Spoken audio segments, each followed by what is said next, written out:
There was a man in Burkina Faso called Beautiful Blaise.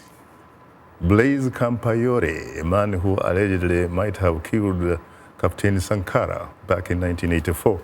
This is a man that was in power for 27 good years. And yet, when he tried to change the constitution so as to hang on to power, he was actually removed from power by what was characterized as people power, but that people power was mainly concentrated in the capital, Ouagadougou. Why is it that the people who support him, for example, in rural areas, were not factored into his leaving office? I think it's where populists are contrary. This is Africa. Most people don't realize this. Those of us who follow Africa know, but Africa is one of the fastest urbanizing areas in the world. By mid-century, 2/3 of Africans will be living in cities. These are where the large cities are growing. And when people live together, all sorts of things, interesting things happen. The cost of infrastructure and communications goes down. People exchange ideas. People are concentrated. They can't be dispersed. They're connected with each other. And so we're really at an inflection point of a whole new model of society. And this is very exciting, but it can also be, if you're holding to power by your fingernails, this could be also a very disconcerting period in time. Very interesting. Now, Beth, talk to us about your recent decision, or your board's decision on Tanzania. What did you actually decide? Was it suspending? Was it, what did you do? What did you decide to do? Well, the board of MCC, we're governed by a board which is made up of both U.S. government officials and also private individuals. And the board made a decision late last month to suspend the MCC's partnership with Tanzania. And it was broadly over concerns about the government of Tanzania's commitment to democratic governance, and it was really driven by two specific things. The first, as I think it was referenced in the video before, was the nullification of the election on Zanzibar in October, and then the subsequent rerun of that election in late March in a way that was neither fair nor inclusive.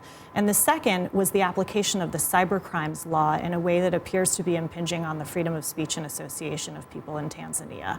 So based on those two factors, which the board and MCC itself has communicated about to the government of Tanzania in the past, the board decided to suspend the partnership. And we are talking, of course, here about $472 million. We are indeed.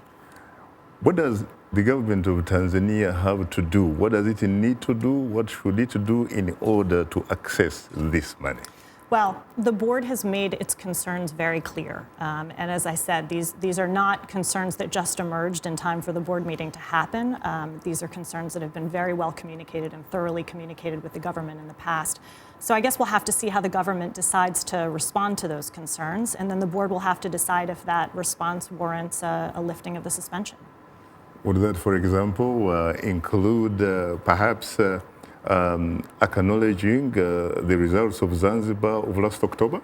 Well, I have to say that it's really up to the government to decide how it would like to respond to the concerns. We, at MCC, we don't give checklists. What we do, we sort of set out broad parameters and principles, and then we ask that our partners make a commitment to adhere to those principles. Thank you very much. Thank you. You are tuned into Straight Talk Africa. We'll have more of a discussion in a moment. But first, here is Ian Bior. Take it away, Ian. Thanks, Shaka. And still to come, we'll reveal some of the outstanding feedback we've received from our audience through social media. But now, here's our letter of the week from a Straight Talk Africa Facebook fan. Our letter of the week comes from Omanua Okubo from Nigeria, who writes, "Leadership, democracy, and good governance is about the public office holders as well as members of the civil society.